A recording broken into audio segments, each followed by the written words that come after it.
Ce matin, la gestion financière est un sujet qui touche pas mal de monde. Dans la cartographie des compétences en OBNL, on le voit, la gestion administrative, la gestion financière, les opérations, le service client. Bon, il y a donc un volet administratif dans ce qu'on fait qui est assez élevé. Puis, ce volet administratif-là, dans la majorité des cas, ben, il nous fait perdre ou nous fait consommer énormément de temps. Fait que ce matin, j'ai le plaisir de recevoir trois personnes qui vont venir nous parler de leur pratique. Ces trois personnes-là sont aussi des formatrices, toutes les trois, dans notre programme de formation. Donc, je suis certain que vous allez commencer à les écouter et vous allez vouloir en savoir plus. Donc, je veux, dans le courriel que vous allez recevoir post-activité ce matin, il va y avoir le lien vers les différentes présentations, les différentes formations qu'ils vont présenter à l'automne. Pour en parler, je reçois trois dames. Donc, je vais les présenter brièvement, puis après ça, je vais les laisser se présenter de manière plus détaillée. On a Lynne Major, qui est la présidente directrice générale de Service Pelletier-Gosselin. Bon matin, Lynne. Bonjour, Stéphane. Et Annie Bergevin de Gestab. Bon matin, Annie. Allô, Stéphane. Et Pauline Lorraine de Journey Groupe Conseil. Bonjour, Pauline. Bonjour. Mais Pauline, on va commencer avec toi. Si tu veux te présenter de manière peut-être un petit peu plus en détail et un peu pourquoi tu es là ce matin et puis de quoi tu vas nous parler. Je m'appelle Pauline, ça on l'avait déjà dit.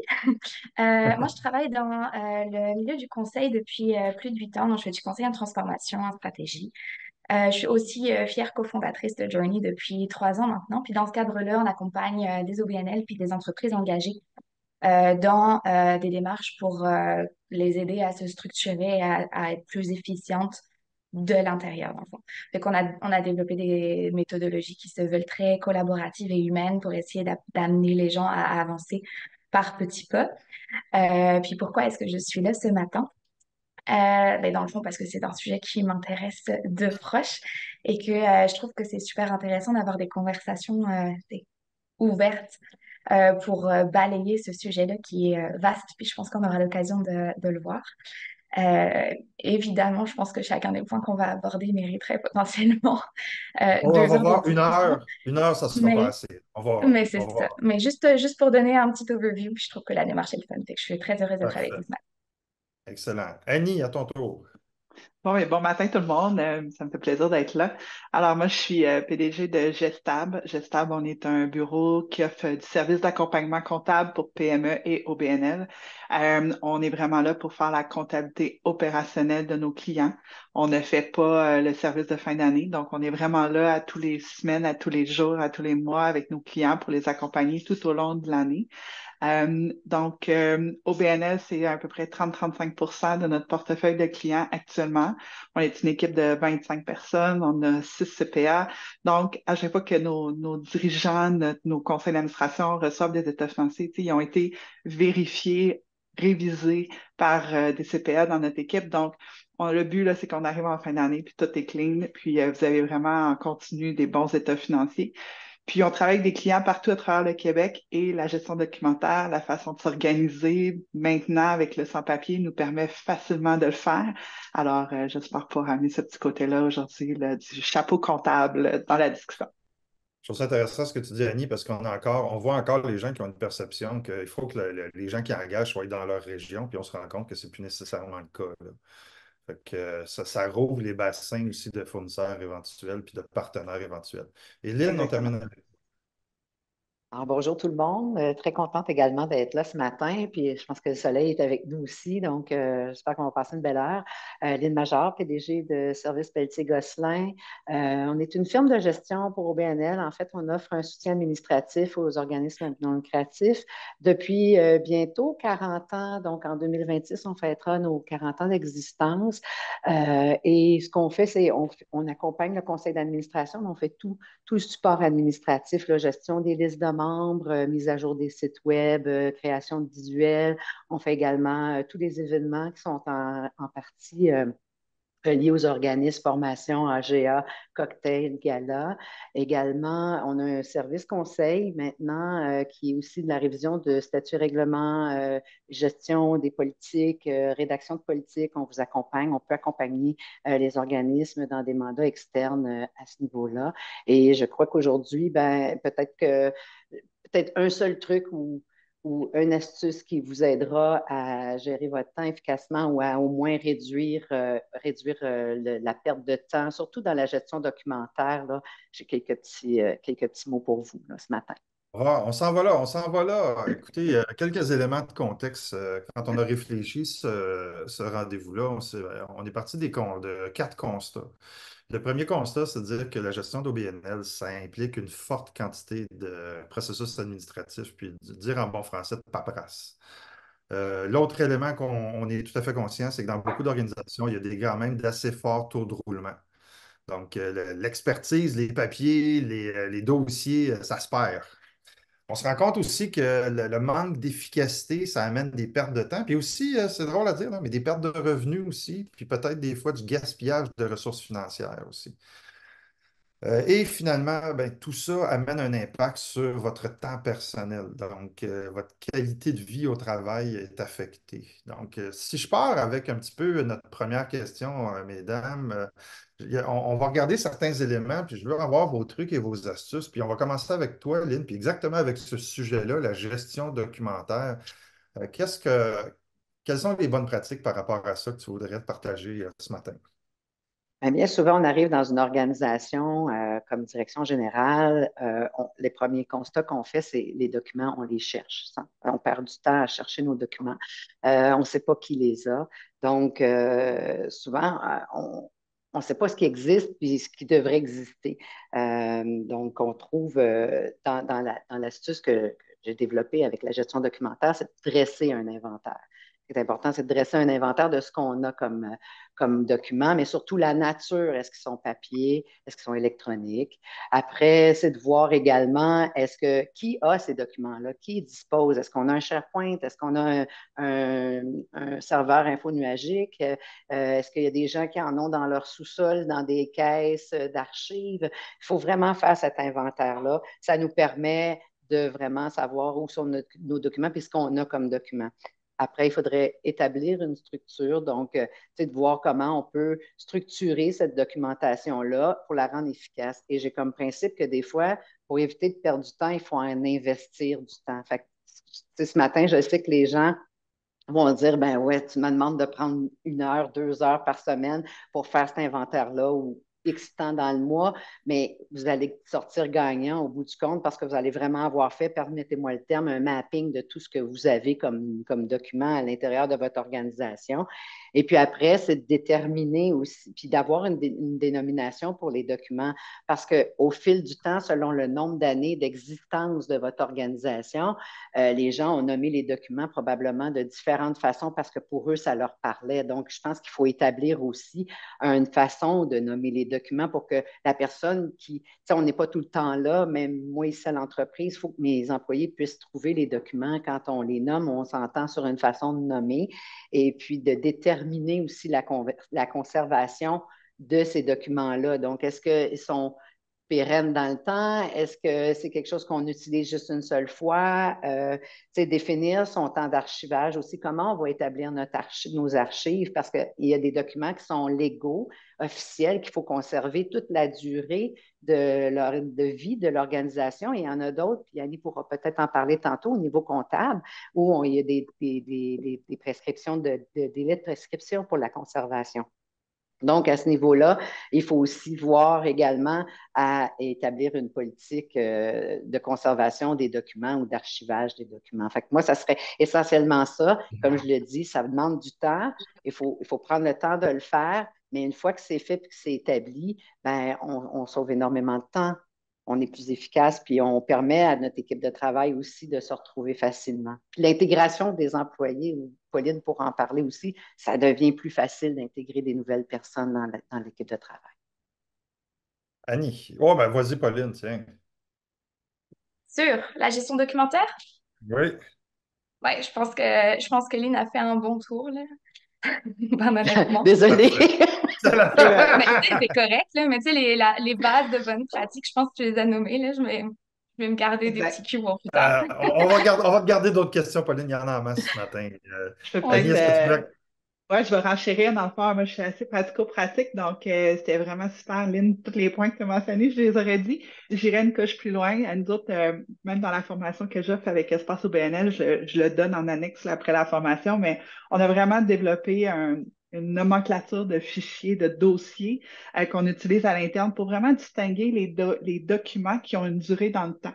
Donc, on va passer à votre bail, à vos emprunts, à des éléments plus RH, les contrats de travail qui, eux, vont être dans des dossiers vraiment de long terme versus les dossiers en lien avec vos années financières.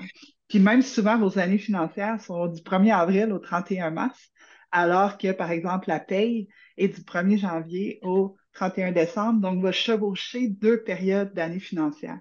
Donc, on a vraiment fait des dossiers qu'on appelle documents corporatifs, où est-ce qu'on va voir vos assurances, vos baux, etc. Le rapport financier, là, on est vraiment par année financière. Puis on a même un troisième répertoire qui va être tout ce qui est en lien avec les dossiers employés, durée dans le temps, et paye, qui lui est par année civile. Donc, de vraiment faire la distinction combinée avec des documents bien nommés. Moi, avec mon équipe, je tiens mordicus, mais c'est toujours 2024 06 07. Pas de tiret, pas à la fin, pas au début, pas commencer avec ça. Qu'après ça, vous voulez faire la recherche dans votre Google Drive ou dans votre SharePoint de tous les documents qui commencent par 2002 puis que vous voulez vous débarrasser. Ben, c'est facile à trouver. Ils sont toujours de la même façon. Vous pouvez les mettre en ordre. Donc, on parlait d'archivage tantôt. En comptabilité, c'est beaucoup 7 ans, là, la règle d'or. Donc, à un certain point, des fois, on a le droit de faire du ménage. Donc, de ce côté-là. Puis l'autre chose que je ferai attention aussi qu'on voit là, dans Google ou dans Microsoft, dépendamment quelle école de pensée vous êtes, dans Google, on a la notion de Mon Drive, on a la notion de disque partagé. Dans SharePoint, on a OneDrive. Les OneDrive, là, quand un employé quitte, là, ou le Mon Drive, là, c'est vraiment de la boîte avant de retrouver tous ces beaux documents-là parce que, donc, vraiment, déplacer votre organisation sur les disques partagés et les SharePoint pour être sûr et certain qu'après ça, bon, mais les dossiers employés sont dans le SharePoint, dossier employé. De ça, il y a la comptabilité, le DG qui a accès, that's it, that's all. À partir de là, la comptabilité, ah ben là, la technicienneté. Donc, vous pouvez vraiment jouer de cette façon-là, mais vous assurer que les documents vont perdurer dans le temps versus quand ils sont cachés dans les OneDrive, là, il faut récupérer le compte du DG qui a quitté, essayer de récupérer ça fait un beau spaghetti. Puis quand vous arrivez pour partager avec l'externe, ben, c'est de dire ce dossier-là, ben, ma comptable est à l'externe, je vais partager ce dossier-là. Ma conseillère RH est externe aussi, je vais lui partager ce dossier-là. Donc voilà, c'est mon aparté. Ouais, très intéressant. Écoute, on a tous pris un peu la tendance du cloud, mais de là à l'organiser pour que ça soit efficace, c'est deux choses différentes, là. Je pense que c'est la même. Là, tu as été très opérationnel par rapport à l'équipe, mais pour le conseil d'administration, c'est des fonctions. La mécanique va être quand même pas mal la même, là.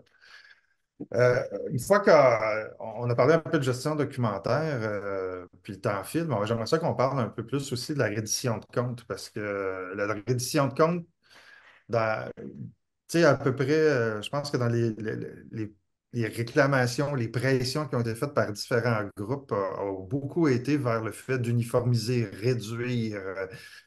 Donc, que les enjeux de reddition de compte qu'on se rend compte ils grossissent pour beaucoup d'organisations. Puis les organisations qui sont 100% bénévoles ou les petites équipes, ils ont déjà des enjeux par rapport à ça. Laurent, je pense que là, on va commencer avec toi, Pauline, puis ça va être, comme ça, on va te laisser Mhm. la place pour par la suite. Ça marche. Euh, dans le fond, reddition de compte, je pense qu'on peut faire le pont facilement avec ce que vient de mentionner Annie, là, d'avoir des choses qui sont vraiment partagées, disponibles, etc. Moi, j'aimerais bien faire un petit pont parce que quand on parle de reddition de compte, on parle souvent c'est de rendre des comptes à, mettons, au CA ou à de l'externe. Mais nous, on aime bien apporter aussi la dimension de tu sais, communication en interne avec l'équipe, puis comment est-ce que tout le monde est au courant. Puis puisqu'on est là pour parler de petites choses faciles à implanter, nous, ce qu'on recommande d'habitude, c'est d'essayer de formaliser des touch points, puis de vraiment structurer ça. Structurer ça, ça veut dire quoi? Ça veut dire définir clairement des sujets, définir clairement des agendas, puis je pense qu'on retournera sur le sujet des ordres du jour un peu plus tard.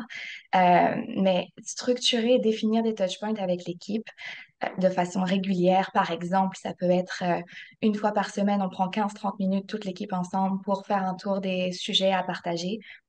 Ça permet vraiment de développer une dynamique d'équipe claire, ça permet de simplifier la communication, ça permet de faciliter la collaboration aussi entre les gens, d'attraper des problématiques qu'on aurait peut-être rattrapées de façon beaucoup plus réactive ou en urgence plus tard dans la semaine. Fait que l'idée, c'est d'arriver à définir finalement ça comme des routines. Puis ça Ouais, marche puis, à la fois pour suivre les si projets, tu puis permets, pour Pauline, l'interne. Ouais. il y a quelqu'un qui demande qu'est-ce que tu veux dire par touchpoint? Mais là, tu parles d'un moment de rencontre précis, mais qui Ouais. n'est pas très long, là. Mais Non, qui revient dans l'agenda de c'est manière ça. régulière, De façon puis qui est régulière, par organisé. exemple, tous les lundis matins à 10 heures, on sait qu'on prend 20 minutes en équipe pour faire le tour de notre planification de la semaine, mettons. Parfait. Puis c'est ça, dans le fond, c'est à la fois pour nos opérations quotidiennes, notre gestion d'équipe quotidienne, les priorités quotidiennes, puis le même principe, ça s'applique au projet. Dans un projet, avec une équipe de projet, on prend le temps de ramener tout le monde ensemble puis de discuter du projet. Ça a vraiment pas besoin d'être long, mais le fait de le systématiser, ça fait toute la différence au quotidien. Bon, on a tendance des fois à avoir des réunionites aiguës, mais en même Mhm, temps, on en fait beaucoup trop longues et pas assez de très courtes et organisées. Je pense que c'est la façon de faire les réunions, on va changer aussi le processus, là. Lynn, totalement. que tu rajouterais sur la reddition de compte pour faciliter le tout? Ben, moi, je suggère que dès le lendemain de l'AGA, on commence la reddition de compte de l'année de l'année qui s'en vient. Donc, à tous les mois, d'avoir un point ou soi-même, là, comme DG, de se faire un document avec les principaux les éléments qu'on veut retrouver dans la reddition de compte. Et j'abonde dans le sens de Pauline, la communication interne est importante aussi pour que les gens sachent aussi, parce que souvent, ce qu'on voit, c'est malheureux, puis on comprend, hein, c'est une question de main-d'œuvre, une question de temps. On a toujours d'autres priorités, puis ça, on n'a pas le choix. Nos bailleurs de fonds nous le demandent de faire une reddition de compte, nos financiers. Donc, on se ramasse 3 semaines, un mois, peut-être des fois 2 semaines avant la GA, il faut faire le rapport d'activité. Donc, si on l'accumule à tous les mois, puis on en fait un petit bout à chaque mois, puis qu'on sait qu'on veut des statistiques, qu'on veut des informations sur le rayonnement de l'organisme, de comment il a servi la population, ben, à chaque mois, ça devient plus facile à la fin de prendre tout ce qu'on a fait à tous les mois, puis d'arriver avec ne serait-ce qu'un tableau avec des notes, là, pas vraiment rédiger des rapports, là. Je vais aller un petit peu plus loin sur ce que tu dis, Lynn. J'ai vu une DG dernièrement que dans sa suggestion, ce qu'elle faisait, c'est que le rapport de DG qu'elle faisait à son CA, c'était le trimestre de sa reddition de compte. Fait que il n'y avait pas de dédoublement. Elle le faisait une fois, elle présentait à son CA, puis après ça, elle l'intégrait, premier trimestre dans mon rapport d'activité. Après ça, je fais mon deuxième trimestre. Donc, elle le faisait une seule fois, puis c'était les deux en même temps. C'est une très bonne pratique sans mettre en place. Mm. Mm. Annie. C'est sûr que moi, quand je pense reddition de compte, je pense rapport soit au conseil d'administration ou à votre équipe au niveau des états financiers. Donc, c'est important de réaliser que dans nos états financiers, il faut s'adresser aux bons lecteurs. Lorsqu'on s'adresse à notre équipe interne, on veut leur donner du détail, on veut leur donner du jus, on veut qu'ils sachent qu'est-ce qui se passe, soit dans leur projet, dans leur département, peu importe. Quand on arrive au conseil d'administration, on veut leur donner de l'information stratégique. On ne veut pas nécessairement leur donner tout le détail que vous allez donner à votre équipe interne. Donc, c'est important d'avoir une organisation d'état financier, une capacité facile d'avoir quelque chose de très étoffé pour l'interne, moyennement étoffé pour le CA. Et quand les auditeurs vont sortir vos états financiers en fin d'année, ça va être encore plus regroupé ou quasi. Donc, ça va permettre d'avoir des discussions stratégiques sur votre conseil d'administration et non pourquoi ce compte-là variait de 200 versus ici, tu sais, à un certain point, c'est pas ça qu'on veut comme discussion. Lorsqu'on va parler de réduction de compte aussi, on va parler de réduction avec vos bailleurs de fonds. C'est important de savoir dès le moment où vous signez une entente de financement, quelle sera la réduction de compte à faire dans 1 an, dans 2 ans, dans 3 ans. Si vous avez déjà leur gabarit, si vous avez déjà les particularités de ce qui va être permis, ce qui ne sera pas permis, tout de suite, vous communiquez ça à votre équipe de comptabilité pour qu'on se monte un tableau. Nous, on va se mettre un tableau par subventionnaire et de dire, ben ça, c'est quoi les dates clés qu'il ne faut pas échapper, c'est quand il faut soumettre, c'est quand il faut demander un nouveau montant, quand les montants sont dus, qu'est-ce que j'ai le droit de passer, qu'est-ce que j'ai pas le droit de passer, quel type de dépenses ils subventionnent. Donc, en ayant un document très clair qui vous donne un suivi de chacune de vos subventions en vigueur, on va avoir une bien meilleure gestion. Puis qu'on arrive en fin d'année financière, en audit, tout est clair, tout est là. Donc, on limite beaucoup de questions et on évite beaucoup d'écriture de régule aussi parce que théoriquement, tous les mois, là, si votre subvention est liée à vos dépenses, à tous les mois, on est supposé pouvoir passer le revenu conséquent. Et d'arriver en fin d'année, puis qu'il n'y a pas de changement, puis il n'y a pas un ajustement de 500 000 qui vient tout faire changer le portrait de la situation. C'est intéressant, Annie, ce que tu dis aussi, dans le sens où il y a beaucoup de gens qui arrivent dans un poste de direction d'OBNL, puis ils n'ont pas nécessairement des notions financières. Je pense à vous, nos amis, là, qui ont tout avec ce qu'on appelle le profil mission, vous êtes des super intervenants, vous connaissez bien votre mission, mais quand on arrive dans la gestion, c'est peut-être pas ce que vous avez fait toute votre vie. Mais où je veux le sensibiliser, là, c'est ce que tu viens de dire, ça s'appelle la préparation. C'est en aval, c'est au début du processus administratif et non pas à la fin. Puis on sous-estime le temps de préparation pour sauver du temps par la suite aussi. Fait que, le message, là, c'est quand vous commencez des projets, quand vous commencez des nouveaux programmes de financement ou des nouvelles relations avec des partenaires, que ce soit dans le milieu de la philanthropie ou d'autres types ou des commanditaires, là, soyez conscients qu'il y a un temps de préparation à mettre pour assurer que tout au long que la relation va se dérouler, on va sauver du temps et non pas essayer de travailler l'information à la fin.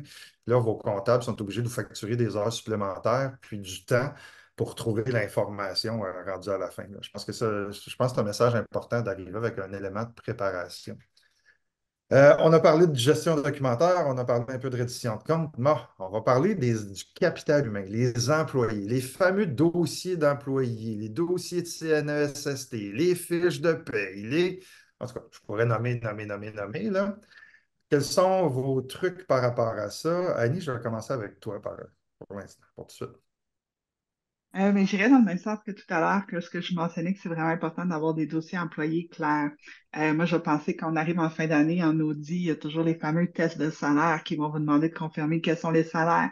Si vous n'avez pas de lettre de confirmation du salaire, de la révision salariale signée par au moins le DG, et ils vont vous dire, OK, mais c'est basé sur quoi pour les salaires?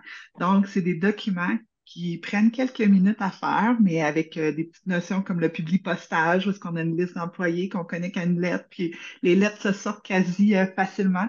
C'est des bonnes pratiques à avoir et qui vont éviter tout imbroglio pendant l'année, autant avec votre employé que lorsque vous allez encore arriver en fin d'année, toute la notion de préparation. Assurance collective, à chaque année, les taux changent. D'autant on le voit qu'on Ouais. reprend la comptabilité, les taux n'ont pas été indexés. Donc, à chaque fois qu'il y a un changement de salaire, n'oubliez pas d'aviser l'assureur, il y a un changement de salaire, ça va être un changement de taux. Il faut connaître notre date clé. Dans la paye, d'aller mettre un suivi RH, de dire c'est quoi les dates, à quelle année, à quelle date il change de taux de salaire, à quelle date il change son taux de régime de retraite, à quelle date. Donc, à partir de là, on révise la paye, on regarde les dates. Ah, parfait, cette date-là est franchie, on a ajusté le salaire, oui. Donc, avoir un beau sommaire RH là, avec toutes les dates clés de vos employés, ça va sauver bien des erreurs sur la paye. Puis, tu sais, quand nos employés sont heureux, il n'y a pas d'erreur sur leur paye, c'est une bonne base pour que tout aille bien ensuite, là. Oui, puis les erreurs impliquent pour les régler, c'est du temps, là. Puis c'est souvent ces petites erreurs-là qui nous prennent 1 heure par-ci, 1 heure par-là, puis qu'à la fin de la semaine, on a fait on a pensé qu'on a éteint des feux toute la semaine. On n'a pas eu le temps de travailler vraiment sur notre mission. Pauline, qu'est-ce que tu rajouterais? J'abonde dans le même sens pour la partie des dossiers. Nous, ce qu'on voit beaucoup aussi, c'est toute la notion de clarifier les rôles, les responsabilités, la latitude décisionnelle. On sort un petit peu de la catégorie dossier, mais tant qu'à moi, quand on parle d'efficacité opérationnelle, c'est hyper important. Qu'est-ce que je veux dire par là? Ben, dans le fond, c'est d'arriver à clarifier pour chaque personne, c'est quoi son rôle ou ses rôles, les différents chapeaux que cette personne-là va être amenée à prendre. C'est quoi les responsabilités qui sont attachées à ces rôles-là de façon très claire pour pas qu'il y ait pas pour pas qu'il y ait des questions dans le fond puis du flou entre deux employés par exemple au courant de l'année. Puis les rôles, responsabilités, puis nous dit pouvoir, fait que pouvoir décisionnel, quelles décisions les employés peuvent prendre tout seuls versus quelles décisions on va vouloir prendre plus en collectif ou doit être prise par quelqu'un d'autre. Fait que ça, c'est important, puis c'est d'autant plus important dans une petite équipe où tout le monde a plusieurs chapeaux. Ça prend pas si longtemps de juste s'asseoir puis de clarifier les rôles et les différents chapeaux de chacun. Par contre, après ça, c'est des vrais gros gains d'efficience pendant toute l'année puis sur à peu près tous les sujets. Éline, je termine avec toi sur ce point-là. Ben, moi, j'ajouterais, c'est sûr que nous, on gère une vingtaine d'OBNL, donc les employés, c'est les employés d'SPG, mais j'ajouterais pour les organismes d'avoir une politique de RH, hein, de mettre en place vraiment une politique des ressources humaines avec tout ce qu'a dit Pauline et Annie pour que tout le monde soit oui, c'est ça, Pauline et Annie, pardon, pour que tout le monde soit sur la même page, tout le monde soit informé de la même façon. On revient à la communication interne. Cette politique des ressources humaines-là va donner les vacances, va donner toutes les informations, toutes les balises qu'on veut dans la gestion de l'organisation. Oui, puis dans les politiques de ressources humaines, il y a un élément qui nous fait gagner beaucoup de temps qui s'appelle l'équité. En arrivant, en étant capable, puis je pense à la politique de rémunération aussi, là, que ce qui fasse du sens. Puis, tu sais, souvent, une équipe de 10 là, avoir une politique de ces politiques-là, ça va être intéressant. Tu sais, on pense souvent que c'est fait pour les grosses organisations uniquement, là. Puis je rajouterais même là, parce que je sais qu'il y a plusieurs DG qui nous écoutent, là. Puis dans beaucoup de cas, vous négociez vos salaires, vous négociez vos évaluations d'année en année. Il n'y a pas de grille de progression. C'est vraiment, des fois, c'est très aléatoire. Puis ça consomme énormément de temps et d'énergie mentale de devoir régler avec votre conseil d'administration votre rémunération. Puis on l'a vu dans notre étude, là, il y a très peu d'organisations qui ont des grilles salariales claires, surtout pour des postes de direction. Puis ça fait sauver un temps fou parce on sait déjà l'année suivante à quoi s'attendre. Puis on sait déjà c'est quoi nos attentes par rapport si on a de la bonification ou pas. Donc ça, juste en énergie mentale, de ne pas avoir renégocié son salaire d'année en année, là, ça fait une différence, là. Annie, on va s'attarder un petit peu plus longtemps. Tenue de livre, production des rapports financiers, c'est quoi les bonnes habitudes là-dedans, là? Il y en a plusieurs, mais la première, c'est être à jour. Souvent dans la À comptabilité, pas les jours. accumuler tout dans la boîte de chaussures, hein? Comme on voit ça souvent Non, dans les films, là, exactement, les parce reçus que sont accumulés, là. si on n'est pas à jour, malheureusement, on ne peut pas avoir des bonnes discussions, on ne peut pas avoir un topo d'on en est où. Dans nos subventions, s'ils sont liés en lien avec vos dépenses, ben on ne sait pas nos dépenses, on ne sait pas si on va avoir le droit de toucher tous nos revenus d'ici la fin de l'année.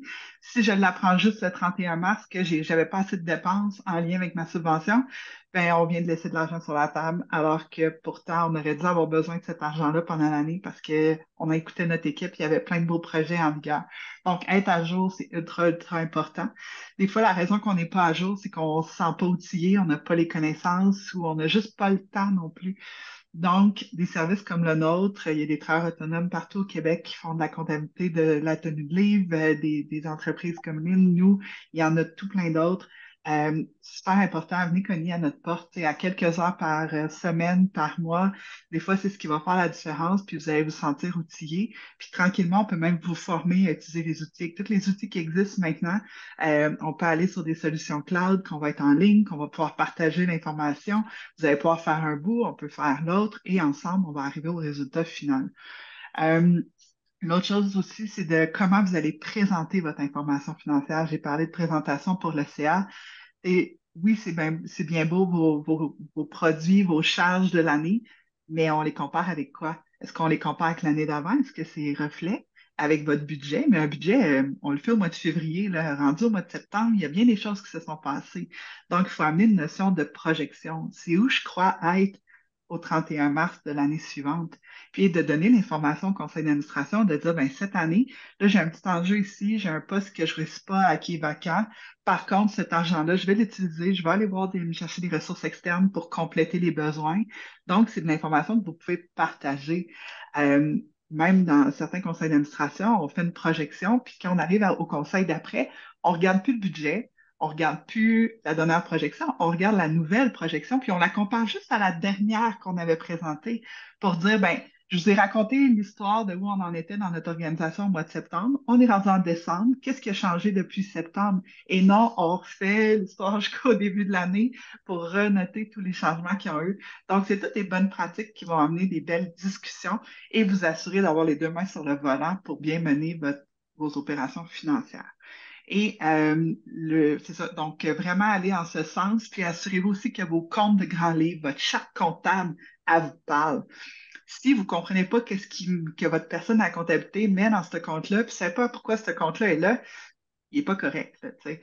Donc, revoyez, prenez le temps de regarder votre charte comptable pour bien la monter, être reflet de vos projets. Si vous avez besoin de la gestion par projet, c'est facile à ajouter dans les logiciels maintenant, de dire, ben ça, c'est pour mon département A ou mon service A, ça, c'est pour mon service B, ou ça, c'est pour ma subvention que j'ai reçue pour un tel et non une telle. Donc, le suivi va se faire tout seul, quasi tout au long de l'année, pour arriver en fin d'année avec à peu près pas de changement à faire.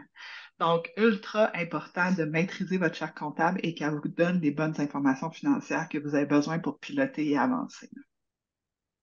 Il y a quelque chose d'important qu'on va souligner dans ce que tu viens de dire, Annie, puis c'est sous-entendu. Tu ne l'as pas dit directement, puis ça s'appelle la connaissance financière du conseil d'administration. Un Mm. des éléments qui vous fait perdre un temps phénoménal, c'est à quel point beaucoup de CA ne comprennent pas la gestion financière, puis ils vont vous faire perdre un temps phénoménal à faire des états financiers mensuels. Qu'en réalité, pour un CA, ça devrait être un état financier trimestriel. Tout à fait. Ça, c'est juste la fréquence des états financiers, c'est un premier problème. Tantôt, tu as parlé de faire des analyses ligne par ligne. Ça aussi, c'est une perte de temps parce qu'on se rend compte que si on fait des analyses ligne par ligne, très souvent, on a une discussion de dépenses, puis on n'a jamais eu la discussion d'investissement non plus.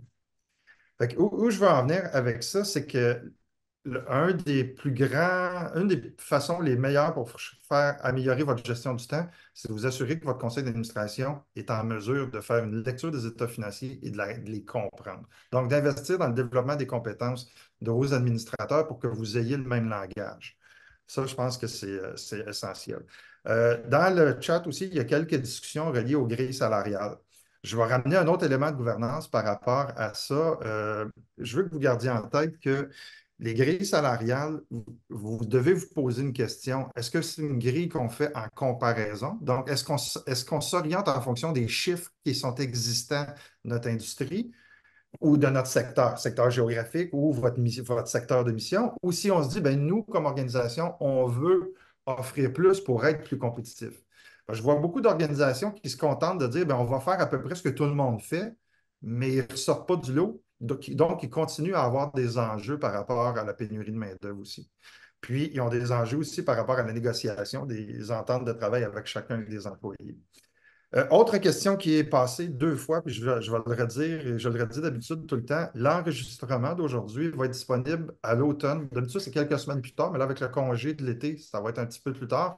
Tous les enregistrements des rendez-vous sont disponibles sur la chaîne YouTube. Donc, aucun problème à le partager là, avec plaisir. Là. Je pense que c'est surtout à Sylvain qui vient de poser la question, mais il me l'a posé directement. Là. Donc, n'ayez pas peur. S'il y a des messages à passer, là, allez les chercher dans le contenu d'aujourd'hui. On a parlé pas mal des trucs et astuces, mais j'aimerais ça aussi avoir des recommandations précises sur plusieurs outils de travail. On va les regarder parce qu'il nous reste 20 minutes seulement. Et là-dedans, il y a un élément que je veux apporter parce que très peu d'OBNL utilisent les tableaux de bord de gestion.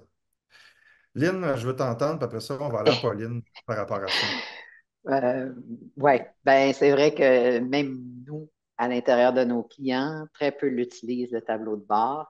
C'est un outil qui semble être complexe pour certains. Ça va comme avec la compréhension des états financiers, ils n'en voient pas l'utilité du tableau de bord. Donc, même si nous, dans nos pratiques, on essaie de l'intégrer, de l'implanter, ils préfèrent plus prendre le plan stratégique, le plan d'action qui découle du plan stratégique, puis faire des suivis à propos de ça. Donc, ils le font dans une façon beaucoup plus minimaliste que vraiment d'avoir une vision d'ensemble avec le tableau de bord de tout ce qui se fait à l'intérieur de l'organisation. Donc, chez nous, c'est vraiment un outil où on essaie d'implanter de plus en plus, mais j'aimerais entendre Pauline, moi, par rapport à ça. Avec plaisir. Euh, non, mais je pense que c'est vraiment un gros sujet parce que quand on parle de gestion de temps, puis qu'on parle de on n'a pas de temps, veut pas, ça se rapproche aussi un petit peu de la position qu'on se donne en tant que DG, puis de à quel point est-ce qu'on est capable de sortir de l'opérationnel pour avoir une vision un petit peu plus tactique, stratégique sur ce qui se passe. Puis ça implique d'être capable de prendre du recul. Puis une des façons de prendre du recul, c'est d'être bien outillé. Puis une des façons d'être bien outillé, c'est d'avoir un bon tableau de bord. Puis quand on parle de tableau de bord, souvent on pense juste à des indicateurs financiers. C'est une partie des choses qu'on peut retrouver dans les tableaux de bord. Mais nous, on aime bien parler aussi de tableau de bord équilibré et sans rentrer dans la grosse théorie, l'idée, c'est aussi d'avoir une vue de ce qui se passe. Puis cette vue-là de ce qui se passe, c'est pas vrai que c'est juste avec des chiffres qu'on est capable de le ressortir. Il y a peut-être des indicateurs d'impact, peu importe ce que ça veut dire pour vous, que vous êtes capable de ressortir. Là, c'est important, le nombre de personnes touchées, de ce genre de choses-là. Ça peut être aussi des indicateurs de qualité, de satisfaction de vos bénéficiaires ou de vos clients, de satisfaction de vos employés, de délai, de à quel point est-ce qu'on est efficient ou pas dans ce qu'on fait. Puis quand on arrive à définir clairement ces indicateurs-là, puis à prendre assez de recul pour être capable de les regarder, ben là, on a vraiment quelque chose de fun parce qu'on est capable de définir, dans le fond, quel indicateur on veut suivre, c'est quoi nos objectifs vis-à-vis de cet indicateur-là, puis de voir quand on dévie ou pas de l'objectif qu'on s'était donné. Fait qu'on se met vraiment dans une posture plus, plus en recul, plus analytique, mais aussi une posture d'action, parce que ça nous permet de voir quand il y a déviation, ça veut dire qu'il faut qu'on prenne action. Puis c'est tellement plus facile de faire ça quand on a des outils visuels, on est capable de les partager aussi avec l'équipe, on est capable de traduire finalement nos objectifs dans ça peut être, j'en sais rien, moi, juste un diagramme tout simple, mais ça permet de voir à quel point on se rapproche ou peu de nos objectifs de la semaine, du mois, de l'année. Puis ça, c'est vraiment être capable de prendre du recul puis de se mettre dans cette posture-là qui est plus stratégique et plus analytique par rapport à ce qui se passe. Pour moi, c'est comme vraiment une clé pour être capable de prendre des meilleures décisions qui vont se transformer en des décisions très opérationnelles, dans le fond. Si tu permets, il y a plusieurs questions par rapport au tableau de bord, puis je veux juste revenir brièvement sur le processus stratégique. Dans les différentes étapes du processus stratégique, quand on fait la mise en place du plan stratégique au niveau des objectifs, puis ça, c'est la majorité d'entre vous, vous n'avez pas d'indicateur de suivi. Mm. Puis juste un titre d'exemple, si votre objectif stratégique, c'est d'augmenter votre nombre de membres, ben, l'indicateur à suivre, ça peut être la valeur du membership, donc ça peut être aussi le taux de roulement. On a des indicateurs à mettre en place. Le tableau de bord, c'est de prendre ces indicateurs-là, d'organiser l'information très souvent, en OBNL, on va utiliser 4 catégories d'indicateurs. Une partie financière, une partie humaine, une partie opérationnelle, puis une partie reliée à la mission. Là-dedans, il y a des chiffres, mais il y a effectivement des constats à faire aussi quand on présente. Fait que ce qu'on vient faire pour ça, puis là, ceux qui utilisent un tableau de bord de gestion, là, vous sauvez un temps énorme par rapport à votre préparation de conseil d'administration. Parce qu'on finit par réduire les sujets à ce qui est important parce qu'on est en lien avec directement ce qu'on a amené comme planification stratégique, comme outil stratégique. Fait que la partie financière, on n'a pas besoin d'un état financier complet pour être capable de connaître la situation financière d'une organisation. Donc, même un trésorier peut avoir 5 ou 6 données très claires, bien établies, comme le taux d'écart au budget, comme les recevables, comme différentes. La même chose au niveau humain, taux de roulement, taux d'absence, degré à quel point on a fait des réaffichages. Tu sais, on a différents éléments qu'on peut surveiller. Ça fait une différence majeure sur la façon de travailler avec son conseil d'administration. Dans les nouveaux gabarits que vous allez voir passer dans quelques semaines, ça va être dans une infolettre bientôt, vous allez voir, il y en a un modèle de tableau de bord de gestion qu'on a ajouté de nos amis d'Orocom. Ça vous donnera une base là, pour ceux qui cherchent des modèles disponibles. Je ne voulais pas trop m'attarder là-dessus, mais je voulais juste vous faire expliquer à quel point ça peut. En anglais, on dit que ça peut être un game changer vraiment. Puis moi, je pense que les organisations que je vois installer ça fonctionnent très bien. Et je vais être très honnête avec vous, toutes les compagnies publiques cotées en bourse qui gèrent des milliards par année, là, ils ont un tableau de bord de gestion pour leur conseil d'administration. C'est le seul moyen qu'on a d'être capable d'avoir un point de vue simple sur quelque chose de complexe. Stéphane, Euh, je oui, prendrais juste vas-y, Annie. un instant. C'est super important avec vos subventionnaires aussi, les gens qui vous octroient des sommes, de vous assurer qu'ils ne vous rajoutent pas des problèmes de reddition de compte. Des fois, on voit là, dans les subventions arriver là, des listes à n'en plus finir d'indicateurs que vous allez devoir suivre tout au long de l'année pour avoir droit à vos sommes à la fin de l'année. C'est important de regarder avec eux c'est quoi les 3, 4, 5 indicateurs clés sur lesquels vous serez évalué. Si vous voyez des listes comme ça arriver, ayez des conversations courageuses avec eux pour dire, tu sais, je suis contente d'avoir tes sommes, là, mais tu sais, je veux pas que ça me rajoute 3 semaines de travail, là. Donc, quels sont les 4, 5? Et quand vous allez signer une nouvelle subvention, est-ce qu'on peut réutiliser les 4, 5 même et non s'en rajouter puis s'en rajouter parce que c'est ça qui va donner de la lourdeur à votre organisation également. Ce que tu dis aussi implicitement, ça s'appelle négocier sa subvention. Ça existe, ça. En début de programme, n'oubliez pas une chose, vous faites affaire avec un humain de l'autre côté qui va te charger de programme. C'est pas parce que le document dit A, B, C, D, Y, Z que vous ne pouvez pas être capable de négocier que MNOP, on pourrait l'enlever. Ça se négocie, ces choses-là, avec les humains qui sont derrière les programmes aussi. Fait que dans certains cas, mais ça, je reviens sur ce qu'on disait en début de rencontre, ça se fait au début. Ça ne se fait pas à la fin. Fait que négocier au début, dire écoutez, nous, chez nous, on a déjà tel indicateur, on peut se faire sauter ça, ça. Parfait. Alors, on va vous demander telle chose, ça se négocie. Fait que ces chartes de négociation-là sont importantes d'être prises en charge. Puis ça implique aussi une relation humaine avec le gestionnaire de la subvention. Ce qui n'est pas toujours possible, mais quand c'est possible, assurez-vous d'avoir une relation pour sauver un maximum de temps, puis être capable d'adapter le programme. Si c'est des projets puis des appels de projets, les appels de projets, c'est encore plus intéressant de pouvoir négocier, mais si c'est des programmes, essayez de le faire quand même. Vous allez sauver un temps phénoménal par la suite. J'aimerais ça qu'on parle d'ordre du jour. Il nous reste 10 minutes. Lynn, je vais commencer avec toi. Après ça, on va y Oui. avoir Pauline. L'ordre du jour, c'est vraiment le plan de match d'une réunion qu'on veut efficace, qui est une réunion de conseil d'administration.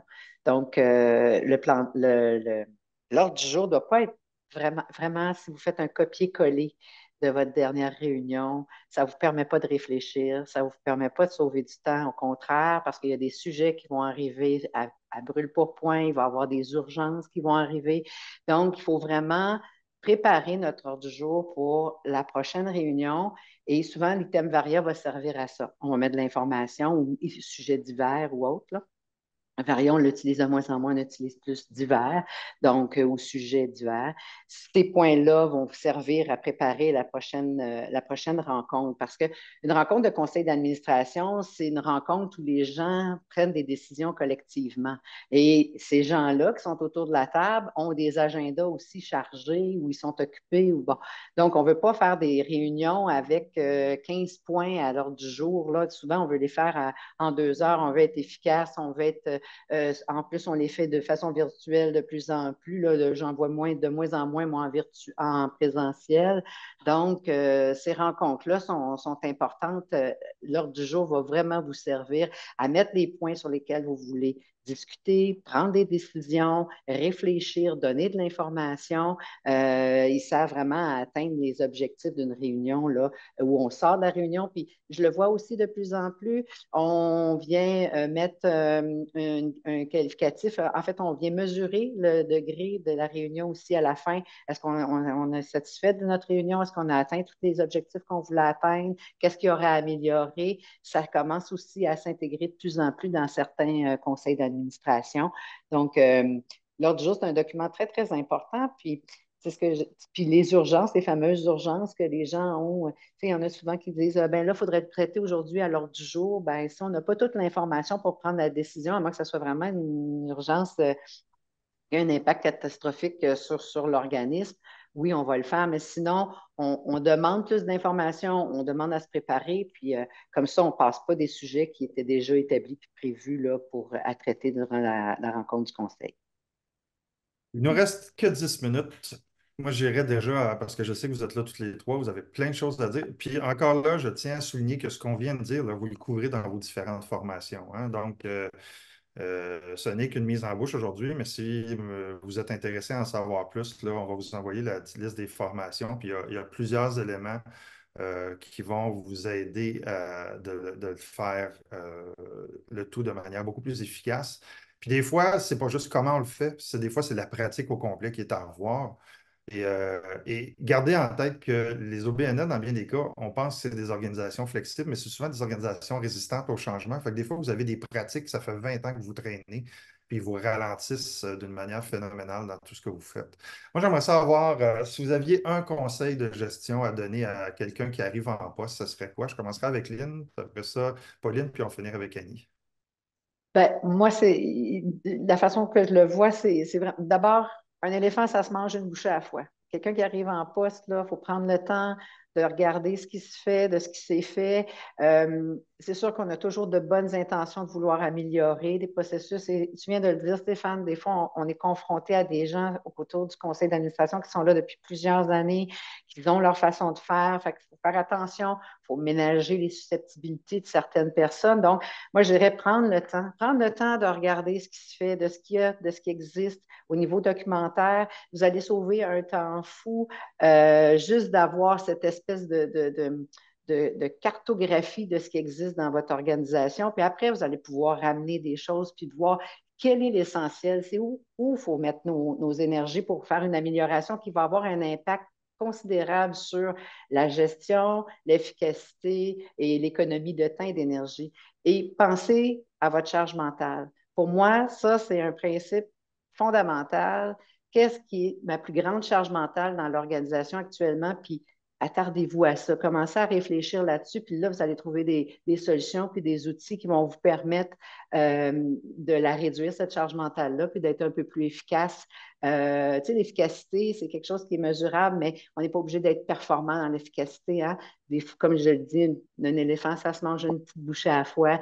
La petite bouchée, on la laisse digérer, puis après, on commence, on en attaque une autre. Merci, Lynn. Je veux juste, avant d'aller à toi, Pauline, je veux juste répondre à une question pour un sujet que tu as amené tantôt.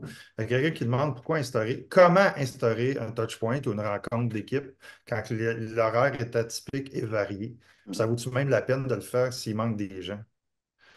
Je vais te laisser répondre à ça, puis après ça, on va écouter ton conseil pour une nouvelle direction générale.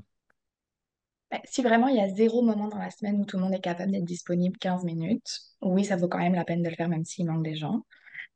Comment instaurer ça? Mais on a parlé d'ordre du jour, on a parlé plus d'ordre du jour sur les réunions avec le conseil d'administration, mais tant qu'à moi, c'est valide pour n'importe quel type de rencontre. Fait définir c'est quoi les sujets qu'on veut aborder. Puis si vous avez le goût, on pourra s'en reparler. Définir clairement les sujets qu'on veut aborder en équipe. Généralement, ça tourne autour de quelles sont nos priorités pour cette semaine. Est-ce qu'il y a quelqu'un qui a besoin d'aide avec quelque chose? Puis est-ce qu'on a rencontré des problématiques qu'on devrait discuter en équipe? Globalement, ça tourne autour de ça. Puis comment on l'implante? Ben, on envoie une invitation dans l'agenda de tout le monde, puis on dit que tout le monde doit être là. Récurrente toutes les semaines, à la même Wow. heure. Puis plus c'est récurrent, plus c'est facile, plus le monde embarque, plus on est habitué, puis plus on arrive à être efficient dans cette rencontre-là aussi, même en 15, 20, 25, 30 minutes. Là. Parfait. Et pour ton conseil de gestion à donner à un nouveau DG, ce serait quoi? Mais Ben, j'abonde. oh, excuse. Ah, Oui, oui, pardon. non, c'est ça avec Pauline, Annie, super content. Oui, oui, tout à fait. Ben moi, j'abonde dans le sens de Lynn, puis dans le fond, c'est ce que je m'étais noté.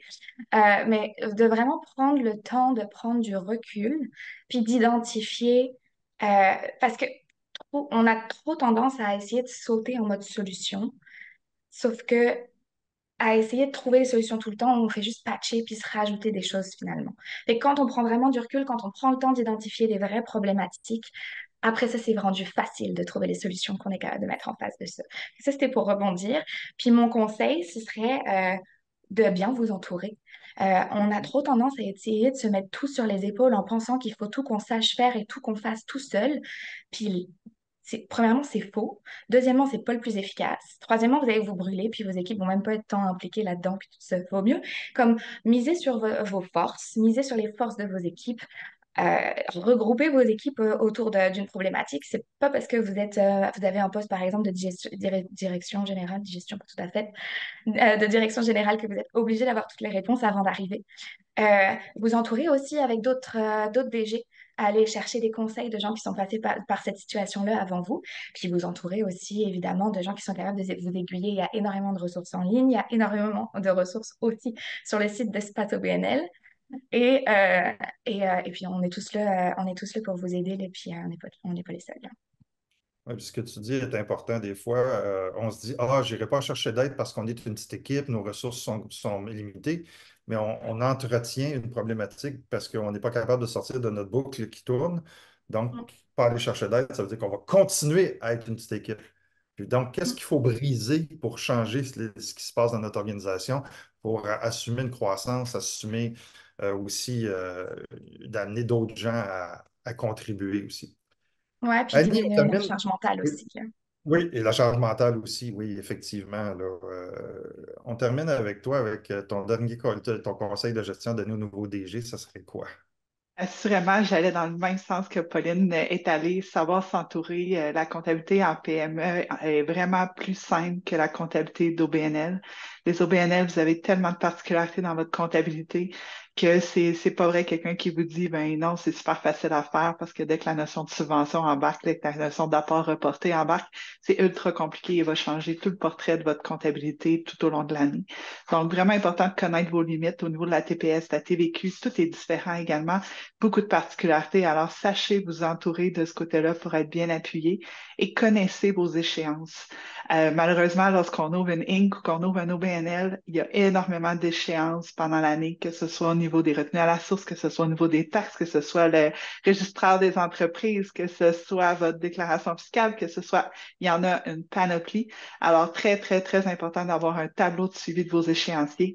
Faites pas juste confiance à la personne de la comptabilité, suivez-les, soyez avant-gardiste, allez-y, parce que c'est comme ça que vous n'aurez pas de mauvaises nouvelles et vous ne serez pas à minute moyenne pour produire un rapport qui est pourtant fondamental et connu d'avance, toujours est dans la préparation.